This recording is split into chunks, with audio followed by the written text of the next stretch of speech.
పరిశుద్ధ గ్రంథములో నుండి ఇర్మియా గ్రంథము 23వ అధ్యాయము 24వ వచనాన్ని చదువుకుందాం. దయచేసి అందరూ కూడా మీకు పరిశుద్ధ గ్రంథాలు తెరిచి మరి దేవుని మాటలు వినటం కొరకు మనందరం ప్రయత్నించేద్దాం. మరి దేవుని వాక్యం అనగా పెట్ట కథలు కట్టుకథలు కాదు, కానీ పరిశుద్ధ గ్రంథములు ఏమున్నదో అది చదువుకుని మనం జ్ఞానించుకుంటే మన బ్రతుకు మారుతుంది, మన జీవితాలు మారుతాయి, మనము పరలోక రాజ్యానికి సమీపస్తులుగా వెళతాం. ఈ లోకానుసరమైన పెట్ట కథలు మరి రకరకాల కథలు సంతోషిస్తాయి, ఆనందిస్తాయి, కానీ ఏమాత్రము మార్పు చేంజింగ్ అనేది రాదు. కాబట్టి మనం పరిశుద్ధ గ్రంథాన్ని చదువుదాం, పరిశుద్ధ గ్రంథాన్ని ధ్యానిద్దాం, అందులో కొన్ని విషయాలు నేర్చుకుందాం. ఎవరైనా అవకాశం ఉన్నవారు చదవండి అమ్మా. ఇర్మియా గ్రంథము 23వ అధ్యాయం 24వ వచనం.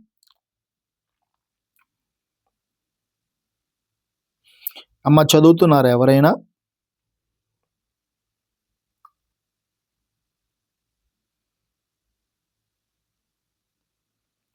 సరే, ఎవరికి ఇర్మియా గ్రంథం అమ్మ 23వ అధ్యాయం 24వ వచనం.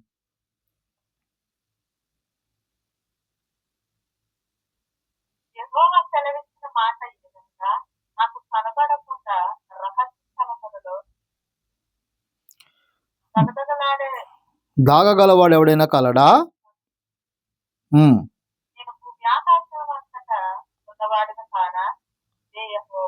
ఆమేన్. దేవునికి స్తోత్రం, హల్లెలూయా. ఇక్కడ మరి జాగ్రత్తగా మనం పరిశీలిస్తే దేవుడు మాట్లాడుతూ ఉన్నారండి. దేవుడు ఏమంటూ ఉన్నారంటే, ఇర్మియా గ్రంథం అమ్మ 23వ అధ్యాయం 24వ వచనం. ఇర్మియా గ్రంథము 23వ అధ్యాయం 24వ వచనం చదివేశారు సహోదరి. అయితే నేను చెప్తున్నాను, జాగ్రత్తగా వినండి. అయితే ఇర్మియా గ్రంథం 23-24వ వచనంలో యెహోవా సెలవిచ్చిన మాట ఏదనగా, నాకు కనబడకుండా రహస్య స్థలములో దాగగలవాడు ఎవడైనా కలడా? నేను భూమాకాశములంతటా నున్నవాడును కానా? ఇదే యెహోవా వాక్కు. దేవుడు చెప్తున్నాడండి. అంటే దేవుడు జాగ్రత్తగా మన భాషలో తర్జుమా చేస్తే మాట దేవుడు అంటున్నాడు, నాకు కనబడని వ్యక్తి లోకంలో ఎవరైనా ఉన్నారా? నాకు కనబడని వ్యక్తి ఎవరైనా ఉన్నారా? మనిషిగా పుట్టిన ఎవరైనా సరే, ఒక మనుషులు కావచ్చు, సృష్టి కావచ్చు, సృష్టము కావచ్చు, నా కంటికి కనబడనిది ఏదైనా ఉన్నదా? నాకు కనబడని వారు ఎవరైనా ఉన్నారా? ఎవరైనా దాగగలరా అంటున్నాడండి. అంటే దేవుడు ప్రతిదాన్ని చూస్తూ ఉన్నాడంట. దేవునికి ప్రతీదీ కనబడుతూ ఉందంట. మన జీవితంలో మనం ఏమైతే అనుభవిస్తున్నామో, మనం సంతోషంగా ఉన్నామా? దేవుడు చూస్తున్నాడు. నా కుమారుడు సంతోషంగా ఉన్నాడు అని దేవుడు కూడా ఆనందిస్తూ ఉన్నాడు. మనం బాధలో ఉన్నామా? మనం దుఃఖంలో ఉన్నామా? మనం కన్నీటిలో ఉన్నామా? ఎందుకంటే మరి సామెతకారుడు అంటాడు, ఎవరి దుఃఖము ఎవరి బాధ ఎవరి దుఃఖము వారికే భారం అంటాడు. అంటే కొన్నిసార్లు నాలో ఉన్న పశ్చాత్తాపము, నాలో ఉన్న బాధ, నాలో ఉన్న దుఃఖము ఎదుటివారు దుఃఖపడరు కదండి. ఒకవేళ మన బాధ చెప్పుకున్నా కానీ అయ్యో పాపం అంటారు, లేకపోతే బలిలాగా అంటారు, కానీ వాస్తవానికి వస్తే మన పేను వాళ్ళకి తెలియదు. ఎందుకంటే వాళ్ళు మనం పైరూపాన్ని చూస్తారు తప్ప అంతరంగాన్ని వాళ్ళు చూడలేరు, మన బాధను వాళ్ళు అర్థం చేసుకోలేరు. దేవుడు స్పష్టంగా అంటూ ఉన్నాడు, యావత్ ప్రపంచాన్ని చూస్తూ ఉన్నాను, అందరినీ చూస్తూ ఉన్నాను. ఎవరు బాధపడుతున్నారు, ఎవరు సంతోషపడుతున్నారు, ఎవరు దిగులు పడుతున్నారు, ఎవరు ఏడుస్తున్నారు, ఎవరు నలిగిపోతున్నారు, ఎవరు కృంగిపోతున్నారో నేనంతా చూస్తూ ఉన్నాను. నాకు కనబడిన స్పష్టమేమీ లేదు అని ప్రభు నీతో నాతో మాట్లాడుతూ ఉన్నాడండి. ఈరోజు ఈ ఉదయకాల సమయంలో ఆదివారం పునరుద్ధాన దినమునందు ప్రభు నీతో నాతో మాట్లాడుతున్న మాట ఏమిటంటే, నేను సమస్తాన్ని చూస్తూ ఉన్నాను. అందుకే దేవుడికి ఒక పేరు పెట్టాడు. పరిశుద్ధ గ్రంథంలో ఒక స్త్రీ మన దేవుడికి ఒక పేరు పెట్టింది. ఏం పేరమ్మా? ఆ పేరు ఎవరైనా చెప్పగలుగుతారా? మన దేవునికి ఒక సహోదరి పేరు పెట్టింది. ఏం పేరు పెట్టింది ఆవిడ? దేవుడికి చాలా మంది పేరు పెట్టారు అమ్మా. Very good. ఏం దేవుడు అంటమ్మా? చూచుచున్నా దేవుడు. ఎవరు పెట్టారా పేరు? ఎవరు పెట్టారు పేరు? ఆగర్ గారు పెట్టారు. ఎవరు ఈ ఆగర్ గారు అంటే జాగ్రత్తగా గమనిస్తే ఈమె ఒక ఐగుప్తీరాలు. ఈ ఐగుప్తీరాలు ఒక దాసి, అంటే ఒక పని మనిషి అండి. అబ్రహాం గారి ఇంట్లోకి పని మనిషిగా వచ్చింది. పని మనిషిగా వచ్చిన ఈ దాసి ఆగర్ గారు ఎవరైతే ఉన్నారో, మరి ఈవిడ అబ్రహాం గారికి పిల్లలు పుట్టినప్పుడు మరి షారా గారు చెప్పింది, ఇప్పుడున్న పని మనుషులు వేరు, అప్పుడున్న పని మనుషులు వేరండి. ఎందుకంటే పని మనుషులు 2 రకాలు ఉంటారు. ఒకరు కూలికి వచ్చేవారు, మనందరం కూలికి పనిచేస్తున్నాం చాలా మంది దగ్గర. మరికొంతమంది గతంలో దాసీలు, పనివారు అనేవారు ఎలాగుండేవారంటే, ఇంకా మొత్తం ఒక వస్తువు మనం కొనుక్కుంటాం, ఒక ఫోన్ కొనుక్కున్నాం అనుకోండి, మనదే కదా, ఆన్లైన్ కొట్టుకోవచ్చు, సెల్ ఫోన్ చూసుకోవచ్చు కదండి, అది మన ఇష్టం.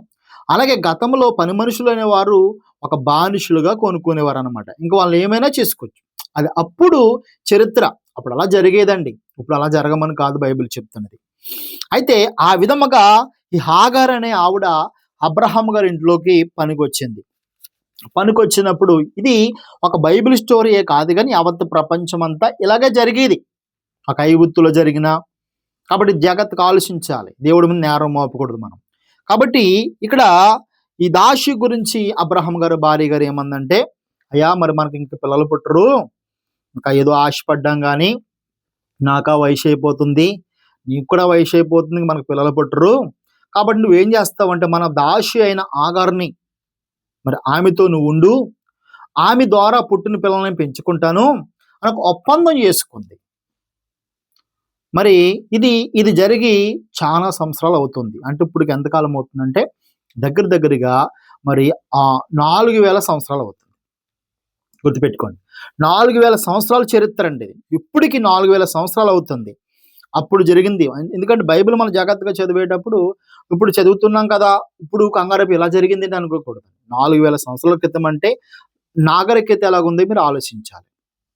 అప్పుడు నాగరికత, అప్పుడు మనుషుల యొక్క మరి సంప్రదాయాలు, మనుషుల యొక్క ఉద్దేశాలు చూడండి. మన ఇండియా దేశంలో కూడా మరి ఒక 100 సంవత్సరాల క్రితము తాత చచ్చిపోయాడు అనుకోండి, మా తాత చచ్చిపోయాడు అనుకో, ఆమె ఏడుస్తూ ఉండేదనమాట. సపోజ్ చెప్తున్నాను, అయ్యో నా భర్త చనిపోయాడు అని ఏడుస్తూ ఉన్నప్పుడు కొంతమంది వస్తారు. కొంతమంది వచ్చి ఆమె చేతి కాళ్ళు కట్టేస్తే ఇదేంటి ఇలా కట్టేస్తున్నారని అనుకుంటుంది. తీసుకెళ్ళి మా తాతతో పాటు దహనం చేసేస్తారు. మా తాత చచ్చిపోయినోడితో పాటు బతుకున్న మా మామను కూడా అంటించేస్తారన్నమాట, దహించేస్తారు. ఇది మన ఇండియా దేశంలో ఉన్న 100 సంవత్సరాల క్రితము సంస్కృతి, ఈ సనాతన ధర్మంలో ఉన్నదనమాట. కాబట్టి ఇదంతా బిఫోర్ కల్చర్ ప్రపంచవ్యాప్తంగా ఇలాగా తగలడి అప్పుడు కల్చర్లు. కాబట్టి ఈ కల్చర్లు మానుకుంటూ దేవుడు మానిపించుకుంటూ వచ్చాయి. ఆ కల్చర్లో ఒక భాగము ఈ దాసిని వివాహం చేసుకోమంటే మరి వెళ్ళి మరి అబ్రహాం గారు ఆమెతో కాపురం చేసినప్పుడు మరి ఆమెకి ఏమొచ్చిందంట, ప్రెగ్నెంట్ వచ్చింది, అనగా ఆమె గర్భం వచ్చింది. ఆమెకి ఎప్పుడైతే గర్భం వచ్చిందో మరి ఆమె కంటికి యజమానురాలైన షారమ్మ గారు చూసేసరికి ఇలా సిరాగ్గాసి వస్తుందంట. ఎందుకు సిరాగ్గాసి వస్తుందంటే, నువ్వు ఇంతకాలం కాపురం చేసావు అబ్రహాం తోటి, నీ బ్రతికెట్టుకుని ఎప్పుడు నెల తప్పలేదు, నువ్వు గర్భిణి రాలేదు, నీకు గొడ్రాలువు, నువ్వు వేస్ట్ దాను నువ్వు అని సారమ్మ గారు వంక చూసేటప్పటికి చాలా భయంకరంగా ఆమెని మరి దీనంగా, అంటే ఆమెని చాలా చూపులు, రకరకాల చూపులు ఉంటాయి కదండి, కించపరిచే విధంగా చూస్తుంది, కించపరిచే విధంగా మాట్లాడుతుంది తన యజమానురాల్ని. మరి మన మేడం గారిని, మన బాబాని కించపరిచేలా మాట్లాడుతూ ఊరుకుంటారండి? ఊరుకోరు కదా.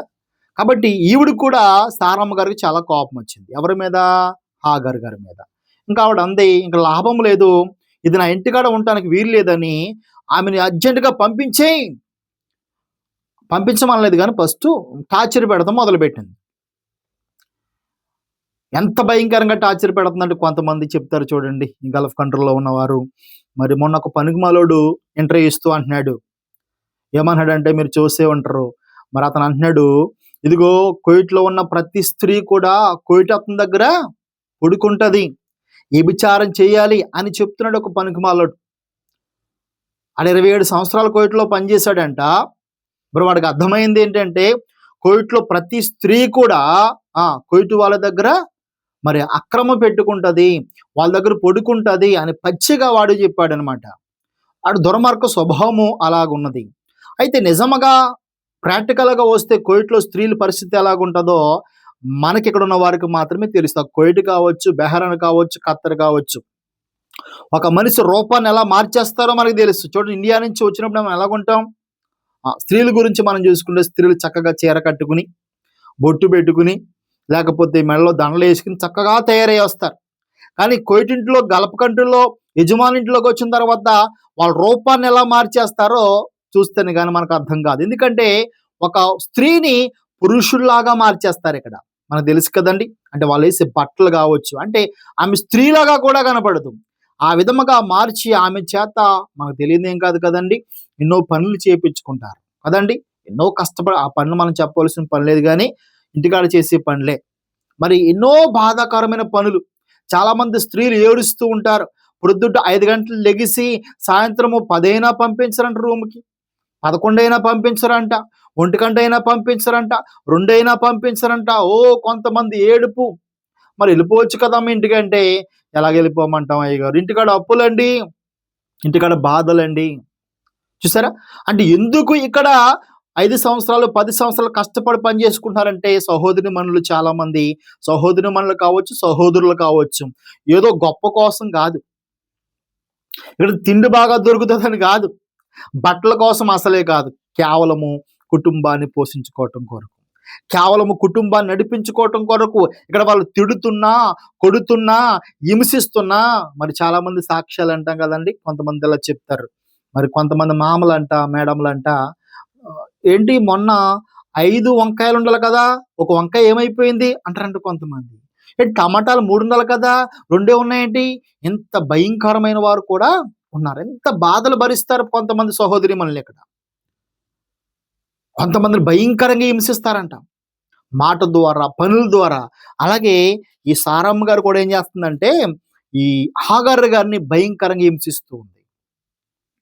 హింసిస్తూ ఉంటే ఇప్పుడు ఆవిడకి ఏమనిపించిందంటే, బాబోయ్ ఇక్కడ ఉండకూడదురా నైనా, బతుకుంటే బలుసాగు తిని బతకొచ్చని ఆమె పారిపోయిందనమాట. ఎక్కడి నుంచి పారిపోయింది? అబ్రహాము గారి ఇంటి నుంచి పారిపోతుంది. పారిపోతున్న సమయంలో దేవుడు ఆమెకు ఎదురుపడి, అయితే పారిపోతూ పారిపోతూ ఆమె వెళ్ళిపోవట్లేదు, కానీ ఆమె ప్రార్థన చేసిందండి. ఏం చేసింది? హాగారు ప్రార్థన చేసింది. ఆ ప్రార్థన ఎక్కడుందో చూద్దాం, చూడండి ఒకసారి. ఎక్కడుంది ఆ ప్రార్థన? ఆదికాండము 16వ అధ్యాయము ఒకసారి 9వ వచనాన్ని మనం చదువుదాం. ఆదికాండము 16వ అధ్యాయము 9వ వచనం. ఎవరైనా ఉంటే గబగబా చదవండి తొందరగా, లేకపోతే నేను చదివేసుకుంటాను. ఆదికాండము 16వ అధ్యాయము 9వ వచనం.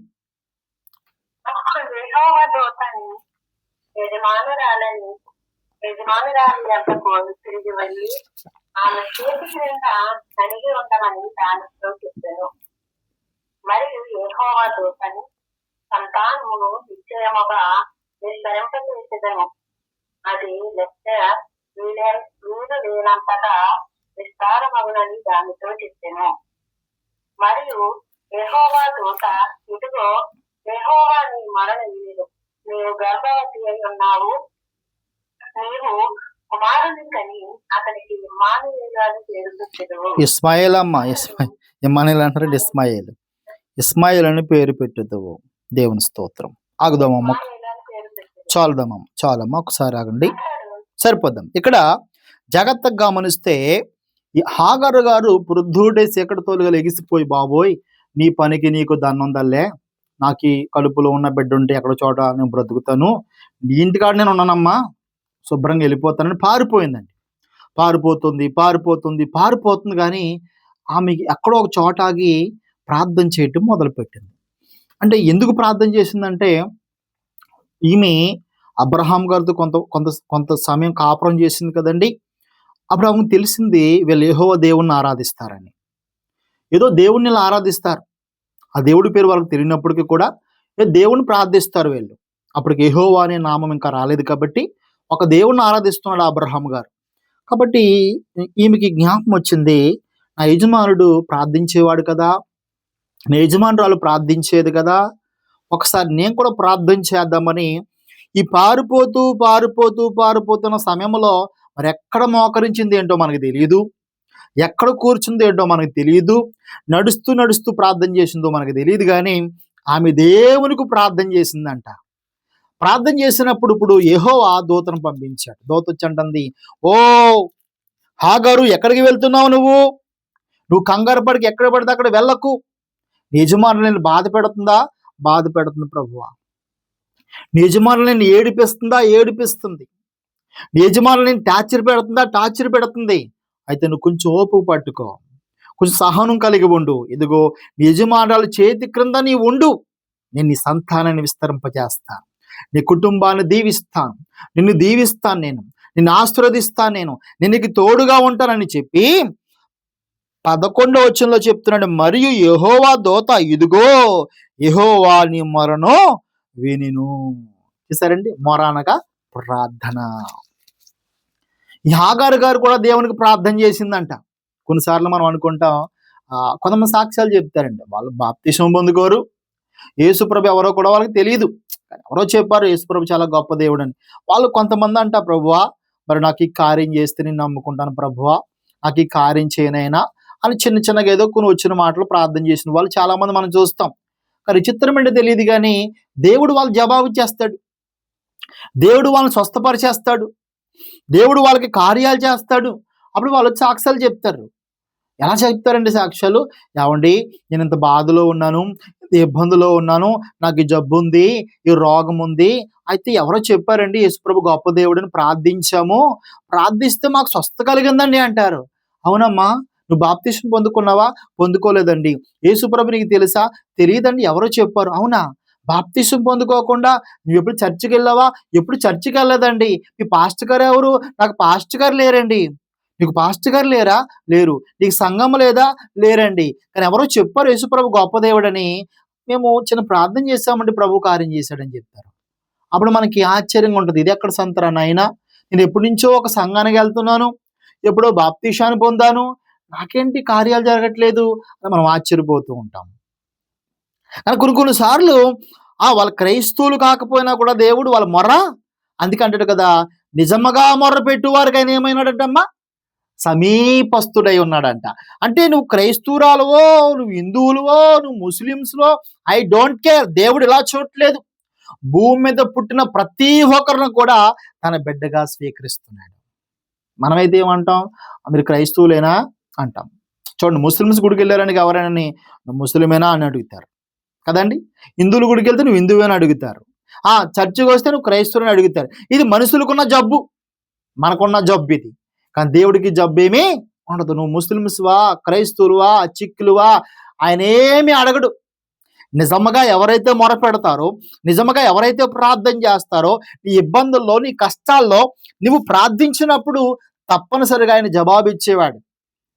ఫస్ట్ నువ్వు వచ్చి మారు మనసు పొందు, బాప్తిసం పొందని అడగడైనా, నువ్వు మొర్ర పెడితే ఆ మొర్ర ఆలకించి జవాబు ఇచ్చేవాడు దేవుడు. అయితే నువ్వు మారు మనసు బాప్తిసం ఎందుకు తీసుకోవాలంటే పరలోకం కోసం తీసుకోవాలి. అది మెయిన్, అది తప్పనిసరిగా కావాలి. కాబట్టి అందుబట్టి దేవుడు తప్పనిసరిగా ఆ స్థితిలోకి నుండి తీసుకెళ్తాడు.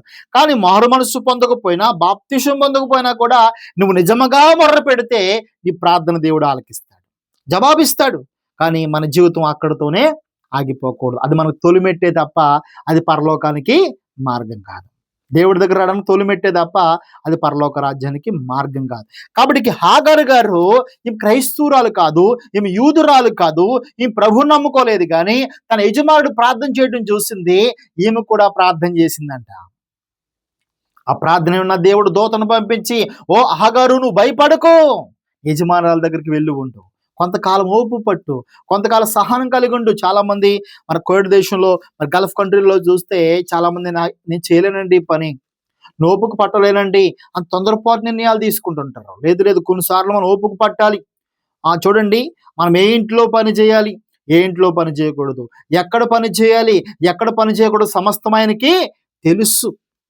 నేనెందుకు అక్కడ పెట్టాడు కాబట్టి అక్కడ కొంత ఓపిక పట్టటము నీకు నాకు మంచిది, కొంత సహనం కలిగి ఉండటము నీకు నాకు మంచిది. కాబట్టి ఇక్కడ కిందకు వచ్చేసరికి ఈమె ఏమంటుందంటే, చూడండి, ఇప్పుడు నేను 13వ వచనాన్ని చదువుతున్నాను. అప్పుడు ఆవిడేమంటుంది, అది చూచుచున్న దేవుడు నీవే అను పేరు తనతో మాట్లాడిన యెహోవాకు పెట్టును. యాలి అనగా నన్ను చూచిన వాని నేను ఎక్కడ చూచితిని కదా అని అనుకును. అందుచేత ఆ నీటి బుగ్గకు బెహెరని లహో యెహోరు అను పేరు పెట్టును. ఆ మాటకు అర్థం ఏమిటంటే మూల భాషలో నన్ను చూచుచున్న సజీవుని బావి అని ఆమె పేరు పెట్టిందండి. 2 పేర్లు పెట్టింది ఆమె. ఒక పేరు నన్ను చూచుచున్నవాడు. ఫస్ట్ పేరు ఏం పేరంటే అక్కడ చూచుచున్న దేవుడు నీవే. చూచుచున్నవాడు దేవుడు నీవు అని ఎవరు పేరు పెట్టారు ఇక్కడ? హాగారు గారు పేరు పెట్టిందంట. రెండోది నన్ను చూచుచున్న సజీవుని బావి అని కూడా పేరు పెట్టిందంట. చూసారండి, ఈమె ఒక అన్వస్త్రాలై ఉండి ప్రభువు నమ్ముకోనదై ఉండి చూచుచున్న దేవుడు నీవని ఆమె పేరు పెట్టిందంటండి. ఎందుకు పెట్టగలిగిందంటే దేవుడు ఆమెను చూచాడు. దేవుడు ఆమె బాధను చూచాడు. దేవుడు ఆమె కష్టాన్ని చూచాడు. మనుషులుగా మనము కొంతమంది కష్టాలు చూడలేం, కొంతమంది బాధలు మనం తీర్చలేం, కొంతమందికి మనం సహకారము చేయలేమేమో బహుశా. కానీ దేవుడు అందరికీ, అందుకే వాక్యం ఎలాగ ఉంది కదా, యెహోవా అందరికీ ఉపకారి, కొందరికి ఉపకారం కాదంటండి ఆయన. యెహోవా అందరికీ ఉపకారం అంటండి. కాబట్టి ఆయన కులమత భేదాలు లేవు, ప్రాంత భేదాలు లేవు, దేశ భేదాలు లేవు, మత భేదాలు లేవు. ఆయనకి నిజముగా మొర్రపెట్టు వారికి అందరికీ ఉపకారం చేసేవాడై ఉన్నాడు, సహాయము చేసేవాడై ఉన్నాడు. కాబట్టి ఇక్కడ హాగారికి దేవుడు చక్కటి సహాయాన్ని చేశాడు. పిల్లారా, అంతటితో ఈమె స్టోరీ అయిపోలేదు. కొంతకాలం అయిపోయింది, బిడ్డను కనుక్కుంది, ఇస్మాయిల్ పేరు పెట్టింది. తర్వాత మరలా అబ్రహాం గారికి, సారా గారికి కూడా ఒక కొడుకు పుట్టాడు. ఆ కొడుకు పుట్టినరోజు వచ్చింది, బర్త్డే పార్టీ వచ్చింది. అప్పుడు ఆ ఇసాకుని ఈ ఇస్మాయిలు ఎగతాళి చేస్తున్నాడంట, అపహాసం చేస్తున్నాడంట. అప్పుడు మరి హాగారికి ఇంకా శారమ్మ గారి కోపం వచ్చేసింది. ఇంకా లాభం లేదు బాబోయ్, వీడు ఉండటానికి వీలు లేదు మన కుటుంబంలో, యాగారు ఉండటానికి వీలు లేదు, పంపించే అన్నప్పుడు మరి భార్య పోరు భర్త పడలేడు కదండి.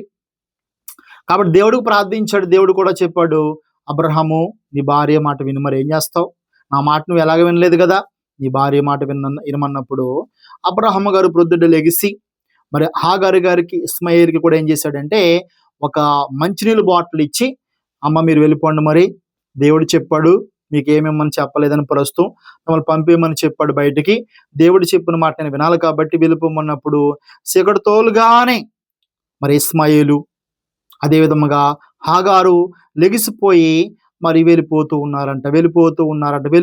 ఎక్కడికి వెళ్తుందో కూడా ఆవిడకి తెలియదండి. ఒకసారి చదువుదాం, ఒకసారి చదువుదాము. ఆదికాండము 21 అధ్యాయము, ఆదికాండము 21 అధ్యాయము 14వ వచనాన్ని చదువుదాం. ఎవరైనా అవకాశం ఉంటే చదవండి అమ్మా. ఆదికాండము 21 అధ్యాయము 14వ వచనం. కాబట్టి తెల్లవారినప్పుడు అబ్రహాము లేచి ఆహారమును, నీళ్లు, తిత్తిని తీసుకొని ఆ పిల్లవానితో కూడా హాగరుకు అప్పగించి ఆమె భుజము మీద వాటిని పెట్టి ఆమెను కప్పివేసెను. ఆమె వెళ్ళి బెయేర్షెబ అరణ్యములలో అటు ఇటు తిరుగుతుండెను. ఆ చిత్తులో నీళ్లు అయిపోయిన తర్వాత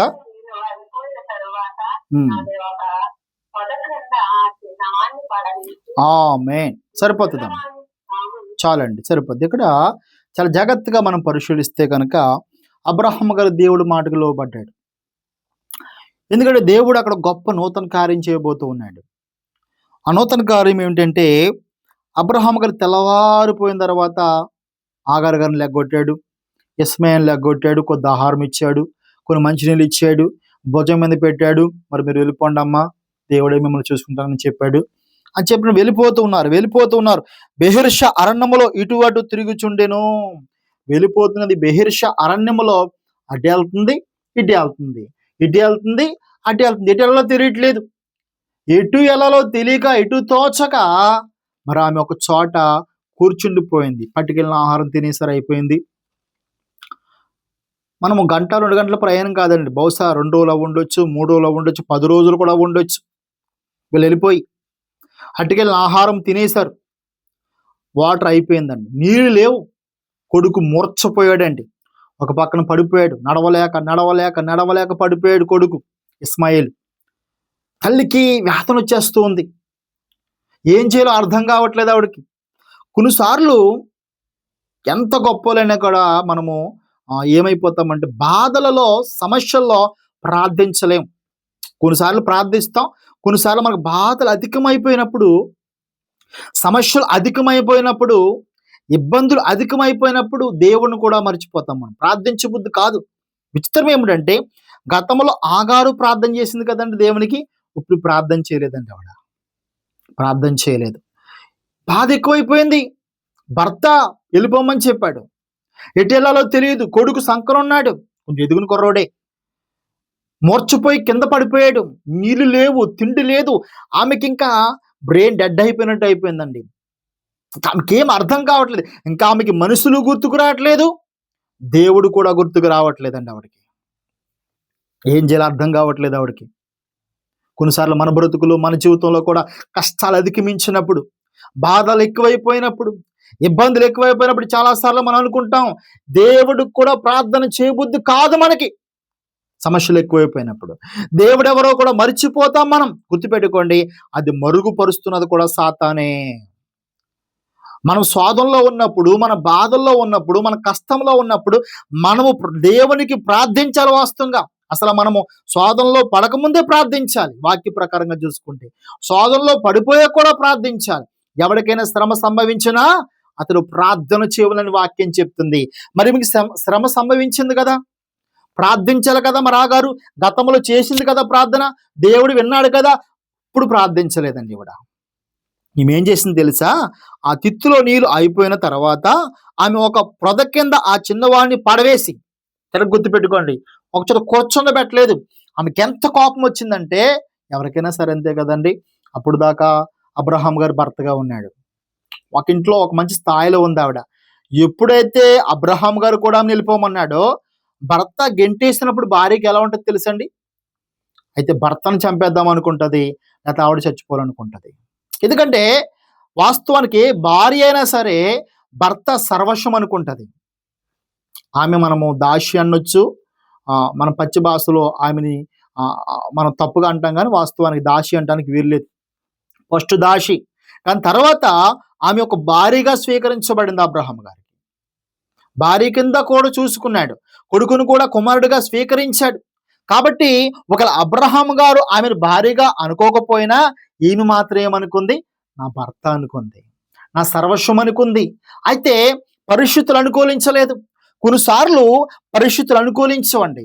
కాబట్టి ఆమె ఏమనుకుందంటే, భర్త వదిలేశాడు నన్ను, నా భర్త వదిలేశాడు, నాకు చిన్న కొడుకున్నాడు, ఎవరు చూస్తారు మమ్మల్ని, ఎవరు పట్టించుకుంటారు, దేవుడు అనేవాడు ఉంటే నాకు ఎందుకు ఎలాగవుతుంది? ఆమె హృదయంలో అనుకుని ఉంటుంది కదండి, దేవుడు లేడు అని ఆవిడ అనుకుని ఉంటుందండి. మర్చిపోయింది ఆవిడ, దేవుడిని మర్చిపోయింది. ఎంత కోపం వచ్చిందంటే ఆవిడకి, కొడుకుని తీసుకెళ్ళి మూర్చపోయాడు, కళ్ళు తిరిగి పడిపోయాడు. కొద్దిసేపు బహుశా మోసుంటది, కొడుకుని తీసుకెళ్ళి ఒక పక్కన పడేసిందంట. ఎందుకంటే కొన్నిసార్లు భర్త మోసం చేసినప్పుడు, భర్త విడిచిపెట్టినప్పుడు పిల్లలను కూడా పట్టించుకోరండి కొంతమంది. ఎందుకంటే భార్య భర్తల బంధము చాలా గొప్పది. అందుకన్నట్టు కదా, ఇదిగో నీవు వివాహం చేసుకునేటప్పుడు ఏమన్నా నీ తల్లిని, నీ తండ్రిని విడిచి నీ భార్యని హత్తుకోమంది పరిశుద్ధ గ్రంథం. అంటే భార్య భర్తల బంధం చాలా గొప్పది. కాబట్టి హాగారు కూడా తన భర్త పట్ల ఎంతో ప్రేమ కలిగి ఉందేమో బహుశా. ఎప్పుడైతే బయటికి గెంటేశాడో, బయటికి వెళ్ళిపోమని చెప్పాడో, ఆమె చాలా మెంటల్గా డిస్టర్బ్ అయిపోయింది, నిరాశలోకి వెళ్ళిపోయింది, నిస్పృహలోకి వెళ్ళిపోయింది, చింతలోకి వెళ్ళిపోయింది. కొడుకుని ఏం చేసిందంట? ఆ చిన్నవాడిని పడేసేసింది అంతే. ఎందుకు వచ్చిన బతుకురా ఈ బతుకు? ఎందుకు వచ్చిన జీవితం మన జీవితం? బహుశా ఆమెకి చచ్చిపోవటానికి మార్గాలు లేవు అక్కడ. ఏండ్రమో లేకపోతే ఉరి తీసుకుందామో ఇటువంటి పరికరాలు ఏమీ లేవు, లేక చచ్చిపోయినాము ఆవిడ. ఏం చేయలేని పరిస్థితి. నీళ్ళు లేవు, కనీసం తాడని నీళ్ళు కూడా లేవంటండి. అది మీకు విషయం చెప్పనండి, కొన్నిసార్లు అందుకే కుటుంబం అంతా కూడా దేవుడు తెలిసిన వారుగా ఉంటే, మీరు అందుకే యేసుప్రభు ఏం చేశాడో తెలుసండి? సువార్తకు పంపేటప్పుడు ఇద్దరిగా పంపాడు. ఎందుకు ఇద్దరిగా పంపాడు? ఒకడు శోధనలో పడిపోయినా, ఒకడు పాపంలో పడిపోయినా, మరొకడు ప్రార్థన దేవునికి చేసి లేపుతాడని. ఎందుకంటే మనుషులు చాలా బలహీనులుగా ఉంటాం మనం చాలా విషయాల్లో. అలాగే ఇక్కడ తల్లి ప్రార్థించలేదు కానీ కొడుకు ప్రార్థించాడంటండి. ఇస్మాయిలు ప్రార్థించాడు. చూడు కింద చూద్దాం. ఈ పిల్లవాని చావు నేను చూడలేనని అనుకుని వీటి చేత వీటి చేత దూరము వీటి వేత దూరము వెళ్ళి అతనికి ఎదురుగా కూర్చుండెను. ఆమెకు ఎదురుగా కూర్చుని ఎలుగెత్తి ఏడ్చెను. అంటే ఆమె ఏడుస్తుంది కానీ ప్రార్థించట్లేదు. గుర్తుపెట్టుకోండి, కొన్నిసార్లు మనకు సమస్యలు బలంగా ఎక్కువైపోయినప్పుడు ఏడుస్తాం, బాధపడతాం, కృంగిపోతాం, నిరాశ నిస్పృహకి వెళ్ళిపోతాం. అవసరం తిడతాం కూడా. భర్తను తిడతాం, భార్యను తిడతాం, పిల్లల్ని తిడతాం, మన యజమానులను తిడతాం, అవసరం దేవుని కూడా తిడతాం. ఎందుకు నా బతికి ఎలాగ అయిపోయింది, ఎందుకు నా జీవితం ఎలాగ అయిపోయింది. కొంతమంది నిరాశలోకి నిస్పృహకు వెళ్ళిపోయి భయంకరంగా ఏడుస్తారు కానీ ఏడ్చే బదులు కొంచెం ప్రార్థన చేయొచ్చు కదా. చేయలేము, చేయనివ్వడు దుష్టుడు. మనం ప్రార్థన చేయలేము, దుష్టుడు చేయనివ్వడండి. చేయనివ్వడు ప్రార్థన. ఆమె ఎలుగెత్తి ఏడుస్తుంది. దూరంగా కొడుకు పడిపోయి ఉన్నాడు. ఒక పక్కగా పడేసింది ఆ కుర్రోడిని. పడేసేసి ఎలుగెత్తి ఆడి చావు నేను చూడలేను, ఇంకా కొద్ది నిమిషాల్లో చచ్చిపోతాడు నా కొడుకు, ఇంకా నేను వాడిని చూడలేను, ఈ భయంకరమైన కష్టాన్ని నేను చూడలేని భయంకరంగా ఏడుస్తుందంట తప్ప ఆమె ప్రార్థించట్లేదంటండి. అది విచిత్రమైన తెలుసా, వాళ్ళ కొడుకు ప్రార్థించాడండి. కిందకు వచ్చేసరికి చూడండి ఎంత గొప్ప విషయం అంటే, దేవుడు ఆ చిన్నవాడిని మొర వినెను. అప్పుడు దేవుని దూత ఆకాశం నుండి ఆగారిని పిలిచెను. ఆగారి, నీకేమి వచ్చినదని భయపడకము, ఈ చిన్నవాడు చోటు దేవుడు వాని స్వరం విని ఉన్నాడు. నీవు లేచి ఆ చిన్నవాడిని లేవనెత్తి నీ చేతితో పట్టుకొనుము, వాని గొప్ప జన్మగా చేసేదనని ఆమెతో అనెను. మరియు దేవుడు ఆమె కన్నులు తెరిచినందున ఆమె నీళ్లు ఓట చూచి ఆమె ఆ తిత్తుని నీళ్లతో నింపి ఆ చిన్నవానికి త్రాగనిచ్చెను. ఇక్కడ 2 కార్యాలు చేశాడు దేవుడు. ఎందుకు దేవుడు చేశాడంటే, కార్యము ఆగారు ప్రార్థించలేదంట కానీ వాళ్ళ చిన్న కొడుకు ఇస్మాయిలు ప్రార్థన చేశాడంటండి. ఇక్కడ స్పష్టంగా చెప్తాడు చూడండి. దేవుడు ఆ చిన్నవాడిని మొర్ర వినెను. ఎలా ప్రార్థించాడంటారు? ప్రార్థన అంటే గుర్తుపెట్టుకోండి, మనము ప్రార్థన అంటే మోకరించి చేయాలి తప్పనిసరిగా. కానీ కొన్నిసార్లు పరిస్థితులు బాగాలేనప్పుడు, ఇంతకీ ఇస్మాయిల్ ఎలా ప్రార్థన చేశాడు? ఎలా పడేసింది అలా అమ్మటికెళ్ళి? ఓ పక్క పడేసింది అటుకెళ్ళి కోపం వచ్చి. ఆ కుర్రోడు పడిపోయాడు, ఎలత్తరగా పడిపోయాడు. బహుశా ఎలత్తరగా పడిపోయి ఎలా ప్రార్థన చేస్తానంటారు? దేవా సహాయం చేయ ప్రభువా, సహాయం చేయ ప్రభు. ఎందుకు దేవుడికి పేరేటప్పటికి. కానీ అబ్రహాం గారు ప్రార్థన చేయటము ఇస్మాయిల్ చూశాడు. మీకు అర్థమవుతుందా? అబ్రహాం గారు ప్రార్థించుట ఇస్మాయిల్ ఎప్పుడో చూశాడు. అన్నాడు, ప్రభువా సహాయం చేయదేవా, అలా ఎలత్తరగా పడుకునే సహాయం చేయ ప్రభువా అంటే ఆ చిన్నవాడు మొర దేవుడు ఆలకించాడంటండి. హల్లెలూయా, దేవుని స్తోత్రం.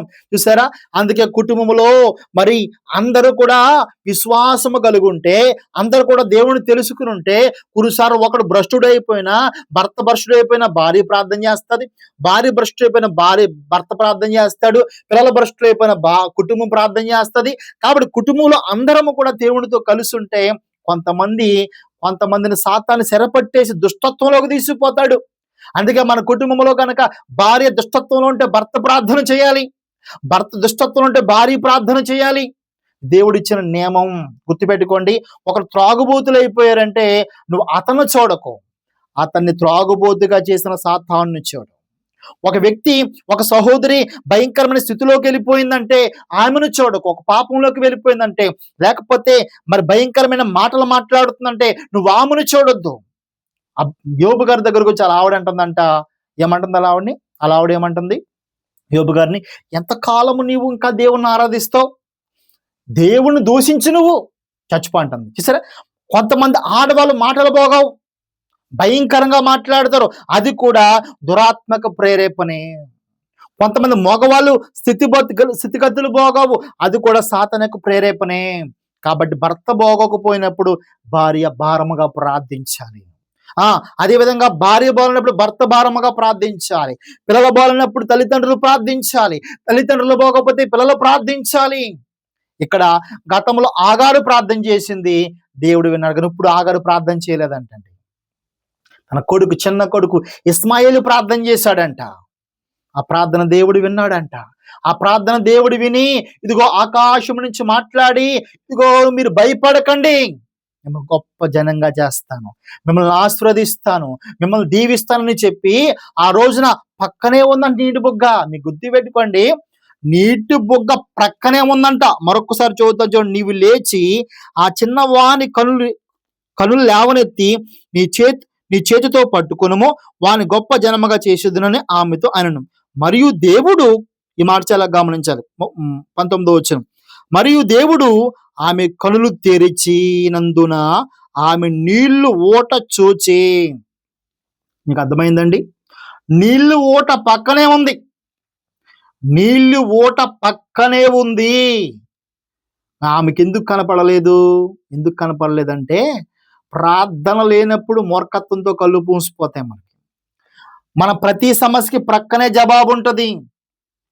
మన ప్రతి సమస్యకి ప్రక్కనే జవాబు ఉంటుంది. గుర్తుపెట్టుకోండి ఈ విషయం.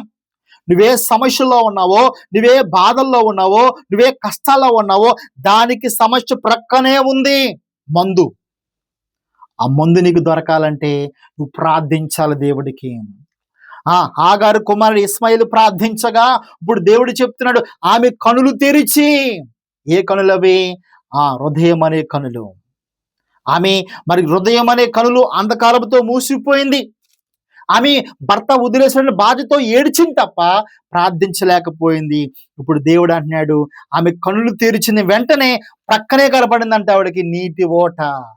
ఆమె వెంటనే గబగబా పరిగెత్తుకుని వెళ్ళి ఆ నీరు పట్టుకుని కుమారుడికి ఇచ్చి త్రాగించి బ్రతికించుకుందంట. హల్లెలూయా, దేవునికి స్తోత్రం. దేవుని గొప్ప కార్యం మీరు జాగ్రత్తగా చూస్తే, అందుకే నిజముగా మొర్రపెట్టు వారికి ఆయన సమీపస్తుడేమన్నాడంట ప్రియులారా. కాబట్టి దేవుడు చూచేవాడండి, దేవుడు వినేవాడండి, దేవుడు అంతటా చూస్తూ ఉన్నాడండి, దేవుడు ప్రతీది చూస్తూ ఉన్నాడండి, ప్రతి దాన్ని చూసేవాడు మన దేవుడు. అటువంటి దేవుని మనము కలిగి ఉన్నాం. మరొక వచనం మనం చదువుదాం చూడండి. దేవుడు ఎంతలా చూస్తాడంటే, ఏ స్థితిలో చూస్తాడంటే, ఆయన అంతం వరకు చూసే దేవుడు. యోహాను సువార్త 19వ అధ్యాయము, యోహాను సువార్త 19వ అధ్యాయము ఒక్కసారి 26వ వచనాన్ని చదువుదాం.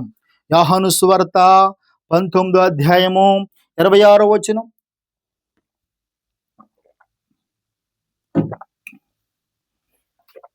యేసు చదవమ్మా. యేసు తన తల్లియు తను ప్రేమించిన శిష్యుడు దగ్గరకు అమ్మా ఎదుగో నీ కుమారుడని తన తల్లితో చెప్పెను.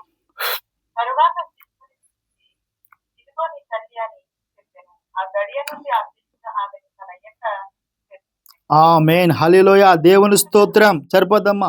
యేసు తన తల్లియు తన ప్రేమించిన శిశువుడి దగ్గర నిలుచున్నట్ట చూచి. మన దేవుడి పేరేం పేరు? చూచుచున్న దేవుడు. హల్లెలూయా, మన దేవుడు చూచే దేవుడు అండి. యేసు ప్రభు ఎవరిని చూశాడంట? తన తల్లిని చూశాడంట. దీని పెద్ద విచిత్రమైన సార్ మీరు అనొచ్చేమో. ఏ స్థితిలో చూశాడైనా, ఏ పరిస్థితుల్లో చూశాడైనా మనం జాగ్రత్తగా పరిశీలిస్తే, యేసుక్రీస్తు ప్రభు వారు సిలువలో ఉన్నారండి. ఇంకో అరగంటలోనూ గంటలో చచ్చిపోతాడు ఆయన. ఏ స్థితిలో ఉన్నాడంటే ఆయన చేతికి మేకులు గుచ్చేశారు, అనగా సిలువ వేశారండి. ఈ చేతుల్లోకి ఇక్కడ గుచ్చారు మేకులు, గుచ్చి ఆయన సిలుగు కొట్టేశారు, కాల్లో మేకులు కొట్టేశారు, తలకి ముళ్ళ కిరీటం పెట్టారు.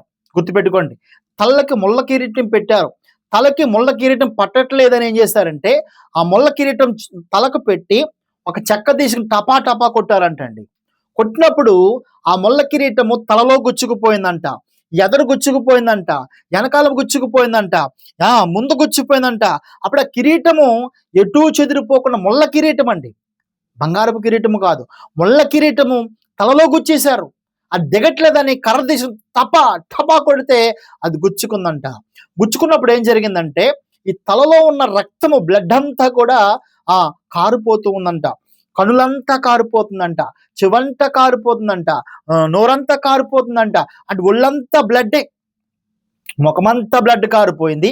ఆల్రెడీ ఆయన 39 కొరడా దెబ్బలు కొట్టారు కదండి. ఈ శరీరం అంతా ముక్కలు అయిపోయింది, ఏమీ లేదు.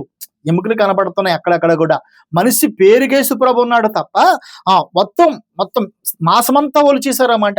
ఇప్పుడు మీకు అర్థం కావాలంటే మీరు సంతకెళ్ళారనుకోండి, ఏట మాంసం కొట్టిస్తారు కదా మనకి, తోలంతా దిగదీసేస్తారన్నమాట, లోపల శరీరమే కనపడుతుంది. అలాగే యేసుక్రీస్తు ప్రభు వారి శరీరం అంతా కూడా తూట్ల కింద మరి ఏమిచ్చుకుని కొరడాలిచ్చి కొడితే తూట్ల కింద ఊడిపోయిందంటండి. మీరు అర్థం చేసుకోండి. అంటే ప్రాణముతో పోరాడుతున్నాడు, ప్రాణముతో పోరాడుతున్నాడు. ఇంకా కొద్ది నిమిషాల్లో చచ్చిపోతాడైనా. ఊపిరి తీసుకోవడానికి కూడా బలము సరిపోవట్లేదు. రాత్రి నుంచి భోంచేయలేదు ఆయన, ఏమీ త్రాగలేదు. త్రాగుదామని నీళ్ళు అడిగితే వాళ్ళు చేదు కలిపిన ద్రాక్షరసం ఇచ్చారు, అది కూడా తాగలేకపోయాడు. ఒళ్ళంతా కూడా బ్లడ్, కళ్ళలో నుంచి రక్తం కారిపోతుంది. అయితే దూరం నుంచి చూసేసరికి ఆమె తల్లి యోహాను కనబడుతున్నారంటండి. ఆమె తల్లికి స్వరం వింటే వాళ్ళ తల్లి స్వరం గుర్తుపట్టాడు యేసు ప్రభు. అంత కష్టంలో కూడా, అంత బాధలో కూడా కళ్ళు జాగ్రత్తగా ఎలాగలా కనుక్కుని తెరిచి చూసేసరికి వాళ్ళ అమ్మ కనపడుతుంది, యోహాను కనబడుతున్నాడు. వాళ్ళ అమ్మ కనబడుతుంది, యోహాను కనబడుతున్నాడు. చూసేసరికి వాళ్ళ అమ్మే. అప్పుడు అన్నాడు, ఎంత చక్కటి మాట చూడండి, ఎంత బాధాకరమైన మాటో. ఎన్నో వచ్చిన మనం చదువుకున్నాం. యేసు తన తల్లియు తను ప్రేమించిన శిశువుడి దగ్గర నిలిచినట్టు చూచి, ఎవరిని చూశారంటే తెలుసండి? ఆ తల్లిని చూశాడంట. యోహాను, ప్రేమించిన యోహాను కూడా చూశాడంట. చూసారా, మన దేవుడు చూచే దేవుడు. ఎంతవరకు చూస్తాడంటే అంతవరకు చూస్తాడండి, అంతవరకు చూస్తాడు ఆయన. చూసన్నాడు, యోహాను చెప్పు ప్రభువా చెప్పు, ఇదిగో నీ తల్లి, ఈ రోజు నుంచి నీకు ఆమె తల్లి. అమ్మా చెప్పు బాబు అంటే, నేటి నుంచి అతనే నీ కుమారుడు. చూసారండి, అంటే దేవుడు, నీవు నేను నమ్ముకున్న దేవుడు ఎంత శక్తిమంతుడో, ఎంత బలమైన వాడో, అంత ప్రేమమయుడు. ఎంత ప్రేమమయుడంటే అంతవరకు ప్రేమించే దేవుడు. ఆయన చచ్చిపోయేంత వరకు ప్రేమించే దేవుడు. నీవు చచ్చిపోయేంత వరకు ప్రేమించే దేవుడు. కష్టాలలో, శ్రమల్లో, బాధల్లో విడిచిపెట్టి వెళ్ళిపోయేవాడు కాదు ఆయన. ఆఖరికి మన స్నేహితులు విడిచిపెడతారు, మన బంధువులు విడిచిపెడతారు, భార్య విడిచిపెడతాది, భర్త విడిచిపెడతాడు, పిల్లలు కూడా విడిచిపెడతారు ఈ లోకంలో. కానీ నీవు నేను నమ్ముకున్న దేవుడు విడిచిపెట్టే దేవుడు కాదండి. తన తల్లి గురించి దేవుడు చెప్తున్నాడు, అమ్మా ఇదిగో నేటి నుంచి అతని దగ్గరే నువ్వు ఉండమ్మా. ఎంత బాధ్యత కూడా చూసారండి, ఎంత మరి ఒక మనిషి కోసం, ఒక వ్యక్తి కోసం ఎంత ఆలోచిస్తున్నాడో చూడండి ఆయన. పాత నిబంధనలో మనం చూసాం, ఆగారు పట్ల అదే కృప చూపించాడు దేవుడు. క్రొత్త నిబంధనలో మరియమ్మ గారి పట్ల అదే కృప చూపించాడు దేవుడు. కాబట్టి ఆయన కనబడనిది ఏమీ లేదు నా ప్రియులారా. సమస్తం ఆయన కంటికి కనబడుతూ ఉంది, సమస్తాన్ని ఆయన చూస్తూ ఉన్నాడు, సమస్తము కూడా ఆయన చూస్తూ ఉన్న విషయాన్ని నీవు నేను కూడా గమనించాలి. కాబట్టి ఈ మధ్యాహ్నకాల సమయంలో దేవుడు నీ బాధను చూస్తున్నాడు, దేవుడు నా బాధను చూస్తున్నాడు, నా ఏడుపును చూస్తున్నాడు, నా కష్టాలను చూస్తున్నాడు, నా బ్రతుకును చూస్తున్నాడు, నేను ఎలా బ్రతుకుతున్నానో, నేను ఎలా జీవిస్తున్నానో సమస్తాన్ని ఆయన చూస్తూ ఉన్నాడు. ఒక వచనం చూసుకుని మనము ముగించేసుకుందాం, సమయం చాలా అయిపోయింది కాబట్టి. ఎబ్రిలకు రాస్తున్న పత్రిక, ఆఖరిగా ఎబ్రిలకు రాస్తున్న పత్రిక 4వ అధ్యాయము 11వ వచనం చదువుకుందాం. ఎబ్రిలకు రాస్తున్న పత్రిక 4వ అధ్యాయము 11వ వచనం.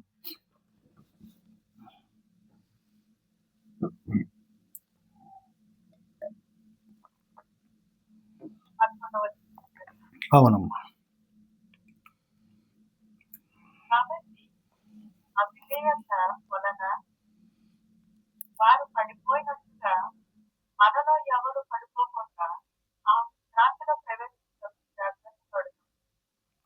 ఇది కనుక దేవుని మాట సజీవమై మనమగలదై గల విడిచిపెట్టి స్వర్గము కంటి వాడిగా ఉండి ప్రాణాత్ములను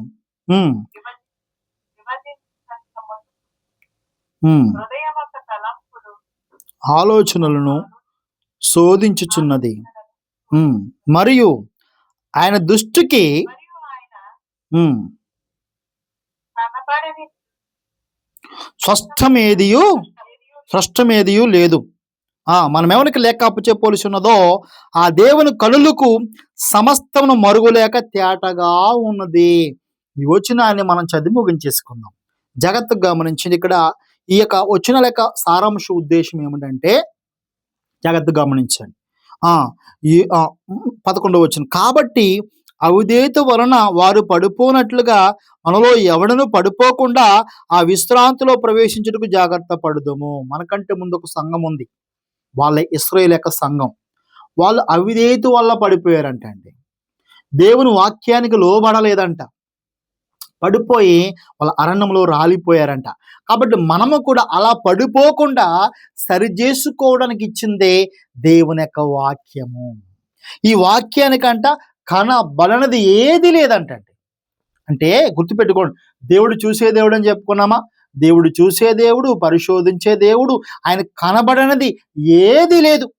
మరి వచనాలు ఎందుకు మనం చదువుకోవాలంటే, దేవుడు ఈ మాటల ద్వారా నీకు నాకేం చెప్తున్నాడంటే, మనం ఎవరికి లెక్క చెప్పవలసి ఉన్నదో ఆ దేవునికి కనులకు సమస్తను మరుగులేక తేటగా ఉన్నది. కాబట్టి ఈ వాక్యాన్ని మనం జాగ్రత్తగా చదువుకుంటే, ప్రతిరోజు ఈ వాక్యాన్ని జాగ్రత్తగా మనం పరిశీలిస్తే, ఈ వాక్యాన్ని వింటే ఏం జరుగుతుందంటే, వాక్యం చదువుకోవటం ద్వారా, వాక్యం వినటం ద్వారా ఈ వాక్యం ఎక్కడికి వెళ్ళిపోతుందంట? ఎక్కడికి వెళ్ళిపోతుందని చాలాసార్లు మనం చెప్పుకున్నాం.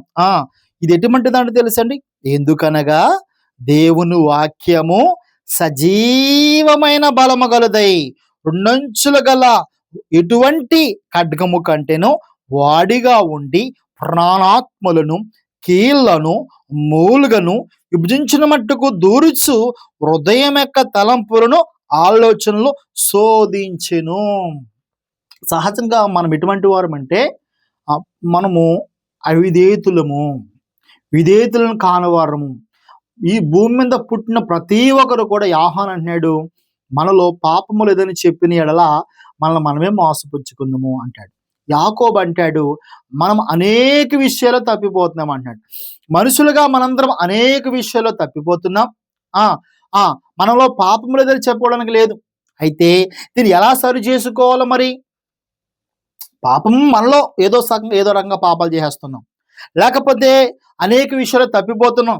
అయితే అలా తప్పిపోవడానికి లేదు, కానీ దాన్ని సరి చేసుకునే ఒక ఆయుధం ఏమిటంటే, సరి చేసుకునే ఒక మెడిసిన్ ఏంటంటే దేవుని వాక్యము. వారు పడిపోయినట్లు మనము పడిపోకుండా, వారు కూలిపోయినట్లు మనము కూలిపోకుండా, దేవుడు నీకు నాకు ఏమిచ్చాడంటే ఈ వాక్యాన్ని ఇచ్చాడు. ఈ వాక్యం ఏం చేస్తుందంటే హృదయంలోకి వెళ్ళిపోతుంది, మూలుగులోకి వెళ్ళిపోతుంది, కీళ్ళలోకి వెళ్ళిపోతుంది, లోపల మొత్తం భాగాల్లోకి వెళ్ళిపోయి సరి చేస్తుంది, శోధిస్తుంది. అంటే మనం అనుకుంటాం కొన్నిసార్లు, వాస్తవానికి దేవుణ్ణి నమ్ముకున్నాక, మారు మనసు పొందాక కూడా చాలాసార్లు పాపము చేయాలి. అదే పాపమైనా కావచ్చు, అది ఇదని చెప్పడానికి లేదు. అందుకే శరీరానికి ఆత్మకి ఎప్పుడు యుద్ధమే జరుగుతుందంట. శరీరం అంటదంట, లోకాన్ని అనుభవించు, లోకాన్ని చూడు, లోకాసులుగా బ్రతికని శరీరం రోజు కేకలు వేస్తుందంట. ఆత్మ అంటదంట, కాదు, దేవుని ఇష్ట ప్రకారంగా బ్రతకాలి, దేవుడి చిత్త ప్రకారంగా జీవించాలని ఆత్మ అంటదంట. అయితే ఈ రెండిట్ల మధ్యన ఎప్పుడు యుద్ధం జరుగుతుంది, పోట్లాడి జరుగుతుందంట. అయితే దీన్ని సరిచేసే ఒక మెడిసిన్ ఏంటంటే దేవుని వాక్యం. అందుకే దీన్ని చదువుకోవటం ద్వారా మనము చాలాసార్లు పడిపోయినా ఈ వాక్యం మనం నిలబెడుతూ ఉంటుందండి. పడిపోకుండా ఆపుతుంది ఈ వాక్యం, పడిపోకుండా ఆపేది దేవుని వాక్యం, పడిపోయినా తిరిగి లేపేది వాక్యం. గుర్తుపెట్టుకోవాలండి, మనుషులు ఎవరు లేపరు మనల్ని. మనం ఏ పాపంలో పడిపోయామనుకోండి, పరసోబోజో యాలని చేస్తారు, నవ్వుతారు, సంతోషిస్తారు.